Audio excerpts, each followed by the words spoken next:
Welcome to the McFeely Mess Podcast at Inforum.com. In-depth conversations and opinion covering a variety of topics from the world of news, sports, and more. Here's Mike McFeely. Welcome to another episode of the McFeely Mess Podcast, another 25,000-foot edition high above Illinois, USA, on Saturday night as the Forum and WDAY crew is flying back from Normal back to Fargo following a 42-10 North Dakota State victory over Illinois State. Surprising, I think, in some ways, but we'll chat about it for the next half hour or so. Jeff Kolpack of the Forum with me. We're going to bring in an old head as well, Mike Kapel, now a WDAY-TV sports producer, long time and highly rated radio voice in the market. Highly rated. Highly rated, yes. Yeah, this is fun. Thanks for having me. We're at 25,000 feet. We like to do threesomes instead of just a twosome because it's just way more fun that way. Wow, Jeff, here, you can have this back. What do you think, Jeffrey? It was are things back to normal? Speaking of normal, and specifically what I mean by that is defense, which were questions to say the least after giving up 200 yards rushing in the previous two games. Wow, what did Tim Polsick say? A statement game? It was a statement, and I don't know that the Bison are back all the way, but I was one of those people who was, I won't say I was panicking and not a fan, but certainly I was questioning whether NDSU had the defensive prowess to try to get back to Frisco again when we saw East Tennessee State run fairly easily for 270 yards a couple of weeks ago, and then Towson last week, 205 yards in that game, although it turned out to be a blowout victory. We kind of thought, looking at the linebackers, looking at the safeties, even looking at the defensive line, that the Bison just didn't have it. But today, if you include the sack yardage, NDSU had 5 sacks for 29 yards, I believe, something like that. Illinois State rushed for a grand total of 8 yards today on 25 attempts, and so does this mean that the Bison defense now is fixed? No, but it's certainly, I think it's a step in the right direction. Wanker's right. The Illinois State running back came in pretty hot. I mean, one of the hotter running backs in the Valley, had 24 yards on 9 carries.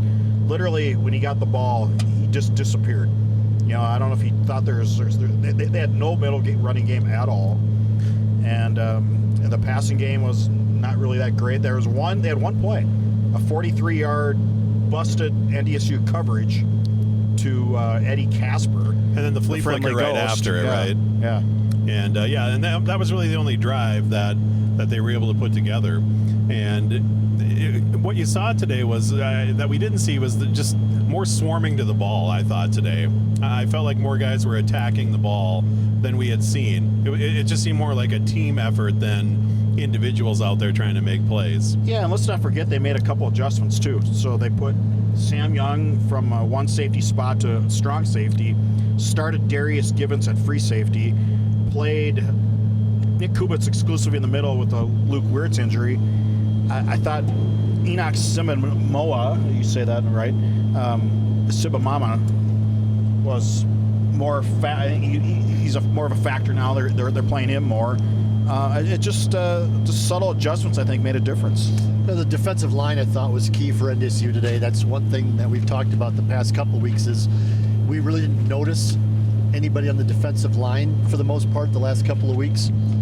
Today, right from the get-go, Eli Mostart was all over the quarterback, had a sack of Tommy Rittenhouse on the second play from scrimmage, and I thought Eli Mostart dominated the line of scrimmage defensively for NDSU, and that freed up.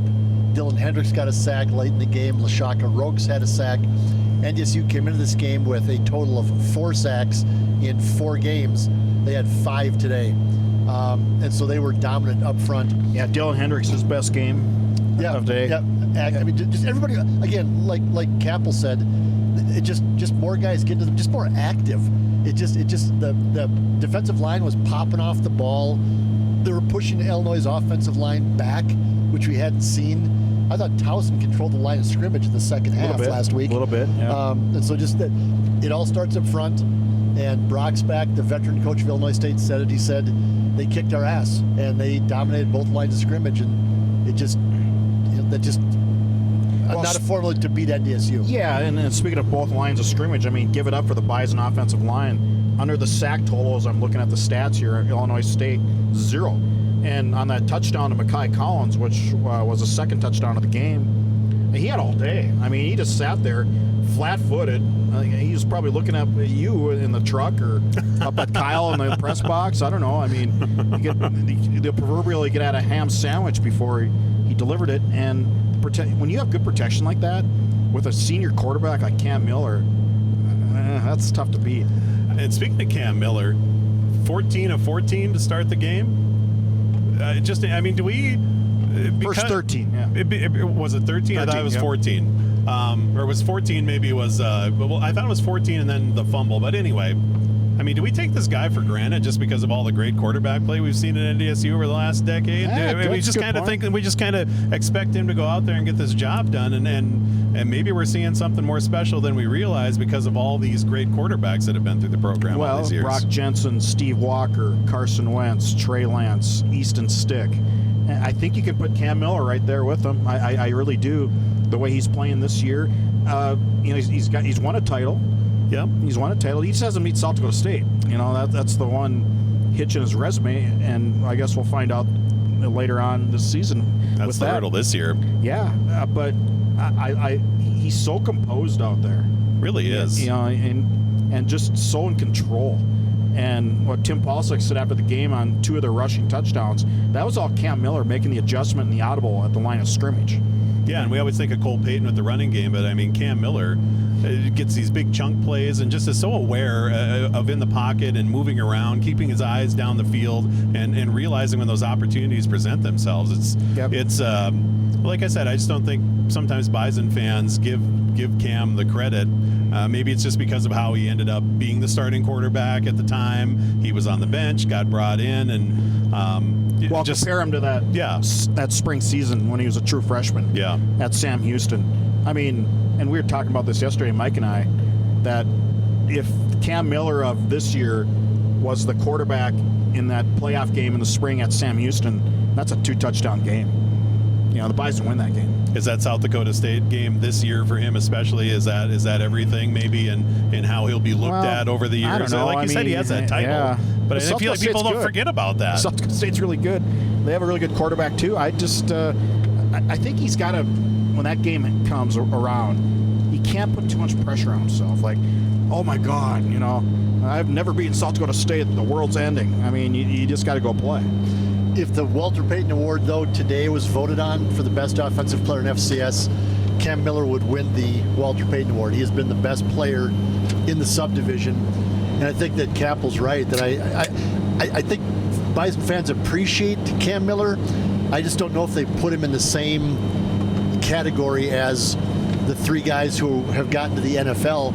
But from everything we're hearing, he's on the radar. I mean, the guys I talked to who claim to know what's going on with the NFL scouts say that Cam Miller he's going to be an undrafted free agent for sure. And Trey Lamb, the head coach from East Tennessee State, tweeted out yesterday, it's like, this guy should be a draft choice. He's that good. And so I think people need to start to maybe appreciate what he does more. And I think they are. And I think this year Cam there's less being asked of him in the ground game. And so he's able to focus more just on the passing game. He can still escape, he can still run, but the last couple of games for sure, there are fewer called running plays for Cam Miller because they have Marty Brown in the backfield now and Barika Penu and a better offensive line than we thought. And so that running pressure is taken off Cam Miller. And Sharmar Brown, I mean, just fantastic. The power run. How about that play today that the refs blew dead? They blew it way too early. And the pile was still going. It was unbelievable. He pushed the pile, 10 yards and broke out of the pile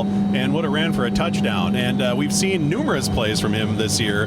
And it's been more of a committee effort, certainly, for the last several years. So to see, and I know the coach talked about when he got here, Coach Polisek, that he wanted to find somebody to emerge as that guy in the backfield, just something they haven't had in a long time. And I think they found it. And Barica, I watched him in Cheyenne. My kid played with him there. And, he's great. He's one of those guys, get a yard or two here, a yard or two there, and then finally he'll pop a couple off like we saw today. I think the difference, though, with Marty Brown is that he can hit a hole quicker, and he's just got a little bit of burst, and he breaks a tackle, he can fight through a tackle, and that play where he moved the pile 10 yards and the referees wrongly blew the whistle. Yeah, that's just a play. You just go, wow, that's just something else. And so Palcic mentioned again today, I think that Marty Brown had 17 carries today for 100 yards, his second straight 100-yard game. But now Marty Brown is consistently from that 17 carry up to that, 24 carries last week, something like that. And I think we're going to see that game after game. I mean, you can't give a kid 35 carries a game in 2024. You're just not going to last the season. And Barica Penu's good enough, and TK Marshall's good enough that they can spell him a little bit. But certainly want to see Marty Brown get anywhere between 18 to 25 carries a game. Well, he moved that pile like Hunter Lipke, didn't he? Yeah, that was Hunter Lipke-esque. Yeah. I mean, the strength that he just showed on that one was impressive. When I look at this offense, and when you have a running back like that emerging right before our eyes, it just changes what Jake Landry, the offensive coordinator, just expands his options. Because now they have to account for the running back probably more than they ever. Teams. Right, yeah, for sure. And that's going to open the play action and all the cliches we can use. But and with Cam Miller, again, at the trigger position, he sees everything. I think he made a couple of mistakes today. The fumble was not good. And Cam admitted that after the game. He got caught from behind, wasn't really aware of who was behind him. The kid punched it out. Illinois State recovered. Of which the head coach implored us media that were there, Forum Communications, and saying to, we asked about Cam Miller, and he goes, well, he was near perfect, but he fumbled and he did this. You got to humble the kid, okay? Make sure, what did he say? What was his comment? Like, make sure you rip up about that. Give him shit, I think is what he said, frankly. Well, it's a podcast, I can say that. But I think that's the exact quote we got from Palcic. But I mean, that Cam Miller's just that good. Did we, after the last couple of games, Jeff, did we, again, as we always seem to do every year, did we underrate the Bison and over-criticize them? Or is this just a one-game, one-off that we need to be careful? Because UND is coming up next weekend, and the Fighting Hawks they're good, man. They can run the ball. They can put up points. I mean, last year, I don't think we under-criticized them. They got killed by UND. No, I mean, did we underrate them this year? Oh. Were we overly critical of them this year because of the two games in which they gave up 205 yards? Yeah, well, it's just that. I mean, the stats don't lie. We saw it. They gave up 270 to East Tennessee, 200 to Towson. And when this program is judged by its past, it is. It's judged by winning 9 national titles. And that's just the way it is. And especially with FCS losing some luster over the years, with teams moving up. Some programs just frankly not spending enough money, and some just aren't as good as they used to be. The FCS is now the Missouri Valley of 3-4 teams and the Big Sky of 3-4 teams. 3-4 teams, yeah. That's about it. Colorado today thumped Central Florida. Was it 41-24, something like that? East Tennessee State, after a really they're going to be a playoff team. Weird, strange night for them. They got stranded on a bus because of the floodwaters in Western Carolina. At last check, before we took off here, they were going to beat the Citadel, which is not a great win, but it's a win. So East Tennessee State now, I think, is 3-2, and Colorado, a team that NDSU only lost to by 5 points at Colorado, is 4-1, and they're going to probably end up in the rankings this week. Yeah. I mean, maybe we didn't give the opponents enough credit. Maybe we didn't give the Bison enough credit. East Tennessee State, like you said, Jeff, might be a playoff team. I think Colorado's going to be a bowl team this year. So, I mean, it might turn out it's a better win in Johnson City than we thought it was, and it was a better loss to Colorado than we thought it was. So what did Tim Palcic say, that judging teams in September in this day and age is a little more dangerous than what it used to be? Right, because it used to be you could look at a team from like East Tennessee State last year was, 3-8 a year ago, and in the old days, you could look at last year's team and say, well, they have the same offensive line back, they have the same quarterback back, and say, well, they're probably not going to be much better. But Polsek's point was, well, East Tennessee State brought in 40 transfers, so we don't know how good they are. So, saying that was almost an embarrassing loss, as I did to East Tennessee State, was it? Or was it turned out to be a better win than we thought because East Tennessee State's better than we thought? They seem like a pretty talented team. Watching the game, I wasn't there in Tennessee, but watched it on TV, and they seem. They get the skill positions, right? And FCS is glorified, high school in a way where if you got a couple of skill guys out there, you can get guys around the edge, you can get guys over the middle, you can find speed, you can find room. You're going to be able to make some plays, and East Tennessee can certainly do that. Now, UND, they can do some of that too. And we've seen NDSU even today. There was a couple of those big chunk plays. They were a lot less than we've seen from other teams. But UND seems like they can do a little bit more of that, and they've got some decent skill players too that can create some opportunities if they get a little space. And NDSU, we've seen it. There was less space today in the back of the defense and the back end, but there was a few opportunities just watching in the truck. We could see a lot of the different camera angles and stuff, so I can't see everything out there, but it seemed like there was a couple of missed opportunities that way. So a team that can take advantage of that could still catch up, just like we saw a couple weeks ago in the Fargo Dome, where the game looked like it was over and suddenly it's a 7-point lead. So this will be a good test for them to see if they can finally move past that. UND put up 72 today on Murray State. I'd like to again applaud the Missouri Valley Football Conference for allowing Murray State into the league. Great move. Brilliant. That really deep thinking, good foresight there. We here at Murray, we're going to invest in our program. Yeah, right. Yep. Serious shout out though again to Dean Brashani, the then president of North Dakota State, for voting against letting Murray State into the league. Brashani took a lot of crap for that from media in other markets and from UND fans and everybody else. But Brashani did the right thing by voting against Murray State, so kudos to him. All right, let's get to it. What Bison? Go. Bison UND. Yeah. Fire and Ice. We're not going back to Tim Polsek is fire. Bubba Schweigert is ice. Oh, my God. Rocky Hager, going Roger back Thomas. 30 years. We're not doing. We've moved on from those days. We're not doing that. We've moved on from those days. 72 points for UND today, Jeff. You watched some of the game. We weren't able to watch all of it because the games coincided. But UND can move the ball.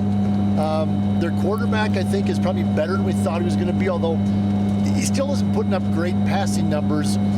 He's hitting Bo Belquist, who's doing a lot of things for him. Bo Belquist is amazing. He's really good. Yeah. Isaiah Smith is their top running back. He's good. He's good. He's a diamond in the rough that UND found. I think he had a serious knee injury his senior year. UND took a chance on him. He's been really good. Gavin Seabarth gave NDSU all kinds of trouble last year. Tough inside runner. So this is going to be a pretty good ball game. This will be fun. Yeah, and I would imagine the Dome will sell out. I think it was close, right? It's close, yep. And what a great football game for October. Now, if Izzo were part of this, he'd be imploring that this be the last game of the regular season. Yeah, whatever. Yeah. He's not here, so he's not here. We don't need to give him any props. Even though Trey Lamb texted him this morning. Called him. He called him. Yep. He called him. Trey was calling everybody because there was a story in The Athletic about it, and he was trying to get the word out. But let Don believe that Trey called him personally. Yeah. But no, if you're UND, these are the games you've waited for since you got in the Valley a few years ago, right? When UND was in the Big Sky and NDSU was winning all those championships, UND was pretty much irrelevant in FCS football, and even in the state of North Dakota, not as many people went to their games. They were playing Southern Utah and Sacramento State, whoever. When UND got into the Valley, this is exactly the type of game they were looking for because both teams are 4-1. Both teams are 1-0 in the Valley. NDSU is going to be ranked second this week. UND will probably be ranked, was it 9th or 10th last week? They were 9th last week. They could move up. Yep. They put the pounding on Murray State. But this is everything that UND's looked for and waited for years. I think it's going to be a slobber knocker of epic proportions, maybe. I don't know. I just it's what this home you get a good home schedule every other year with NDSU. You get UND, South Dakota State, and Northern Iowa at home every other year. They're going to switch that up starting next year. But to make sure NDSU didn't want to play UND and SDSU at home and then the same year, then on the road the same year. But your point is right that it's a heck of a home schedule.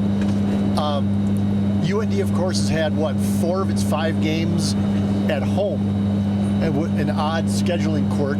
Yep. And so it's only 70 miles, but this is only their second road game of the year, and that's going to be a different test for them. UND, historically, the last 10 or 12 years under Bubba, they have been a completely different team in the Alaris Center than they have been away from the Alaris Center. And so that's going to be no question. That's going to be the test for UND is can they take this high-flying offensive show on the road and translate. They have not played well in Fargo. UND is in the 4 opportunities they've had in Fargo to play NDSU. It's been pretty in Division I. It's been decided. It's been pretty good butt kickings, and so that's the first step for UND. But let's give it up for Bubba. I mean, he took a team that lost its entire offensive line except one guy. Yep. They lost. Their quarterback went to Michigan State. Yep. Tommy Schuster. And their backup quarterback Trey Feeney left. So obviously Simon Romfeld beat him out. They lost other guys at safety. They lost a lot of guys, and yet here they are. Really, I don't think a noticeable difference from last year. No. I think again, Bill Belquist is just fantastic. He's a difference maker. Yep. I mean, let's give it up for Bubba just from this standpoint that he got a contract extension at the end of last year after UND again went out in the first round of the playoffs. The Hawks have only won 1 playoff game under Bubba. In their Division I history, they've only won 1 playoff game, and that kind of sort of doesn't even count because it was in the spring season of 2021. But after losing to Sacramento State in a very disappointing manner last year, the athletic director, Bill Chaves, gave Bubba a 2-year extension to get him through 2026. And there were a lot of UND fans who were upset. Yeah. I mean, my buddies who are UND fans in Fargo, they're texting me going, oh, great job. We have Bubba for 2 more years. But, I mean, he's got that program to a spot where they're a top 10 team, and we'll see how things turn out the rest of the year. But they're one of those teams now that's in the discussion, which is all he's ever asked for. That Bubba said for years, we just want to be in the discussion. When you're talking about the best teams in FCS, the best teams in the Valley, we just want to be in that discussion. And this week they're going to be because they're going to take on NDSU. And I go back several years, I think, too. I don't know how much time we have left here, but Bubba was one of the first guys to jump on the Fighting Hawks logo bandwagon, if you remember. And he was the guy that said, it's time to put the Sioux behind. Let's get on. Let's get over it because it's gone. The nickname's gone. The Fighting Hawks are the Fighting Hawks. That's the logo. Let's try to embrace it. He's the one that scheduled NDSU non-conference twice up here. And he told the athletic director, schedule NDSU no matter what they say they want or where they want it to be. And so what UND basically did was they took 2 games in Fargo for a very low ball guarantee offer and no return games in Grand Forks. And Bubba, to his credit, said, I don't care, we have to play NDSU because that's how we're going to be relevant in the state of North Dakota is playing NDSU. I'm a Dallas Cowboys fan, and it's the Dak Prescott argument with Bubba. I mean, yeah, you might not get to the promised land, but are you better off without him in Grand Forks at UND? A lot of people question when he was brought in. Was it Duluth? Was that where he had been? He was an assistant at Southern Illinois at the time. Okay, so. And he was a finalist with Kalen DeBoer. Oh, really? At UND. Oh, wow. And they picked Bubba over Kalen DeBoer. Oh, wow. I didn't know that was even an option. Yes.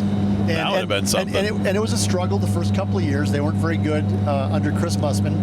And, of course, again, he's taken a ton of heat because they've been basically a 7-4 team. Up until last year, they were getting hammered by NDSU. They still only had that 1 playoff win. Yeah. But this year, with all the losses like Jeff mentioned, they're holding their own so far. And so you can't complain. Well, and I feel like the landscape of college football, the stability that he offers is probably valuable in Grand Forks. I don't know the way things are. I mean, unless they can find a Caleb DeBoer or something like that, or an up-and-comer. Is it going to be any better at a school that cares mostly about hockey? Right. Yep. I don't think so. As a Cowboys fan, I hold my nose for Dak Prescott, and I'm going, well, Mike McCarthy and Dak Prescott probably going to win 10 games in the regular season no matter what. I feel like with Bubba, UND is, like you said, they're going to be in the discussion. He's always had that program competitive. Yeah. It's ups and downs. They're always well coached. They don't do stupid things. They don't get blown out a lot. And it all comes down to whether they win or lose the close games. And last year they won some close games. This year they're blowing everybody out, quite frankly, up to this point, because their schedule has not been fantastic. But it's going to be a slobber knocker at the Fargo Dome. I still think NDSU should be favored. It's in the Dome. I still think if NDSU plays the way they played today, double-digit favorite? Double-digit. I mean, double-digit. 10? Yeah, I think 8? 10. I think 10. We'll see where it falls, but I have questions about UND's defense. They gave up a bunch of yards today to Murray State. They gave up a bunch of yards last week to San Diego. And so I think UND still has some question marks on defense, but can they score enough to keep up with NDSU? Here's my question. Will the Bison fans stay past halftime?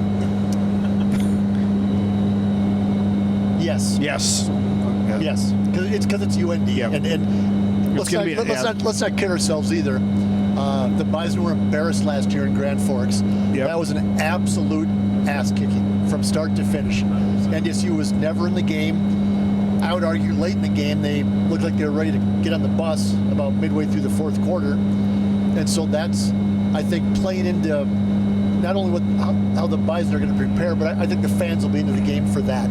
That the fans They should. They should. The fans, I think, want a little revenge. Yeah. And you know, they've got their 9 championships. They've been to Frisco 10 times, but they have not been embarrassed like they were embarrassed up in Grand Forks last year. So I think that'll be part of the storyline this week. Yeah, it started from the opening kickoff. You remember, UND took the opening kickoff back for a touchdown, and it was crazy up there. Skokna blew the roof off the place. Yeah, it was and crazy NDSU up was there. never in the game. They looked terrible. This the could whole be, game. and we haven't seen it a whole lot in the last few years, but it could be one game where the Dome crowd actually gets to some sort of a deafening pitch there. Loud level. They'll try to rattle the young quarterback. You're right. As they should. That's what is fun about college football, is that type of stuff. But we'll have all kinds of coverage this week, obviously, starting with this podcast, and then beginning Monday, Tim Paulick's press conference Tuesday.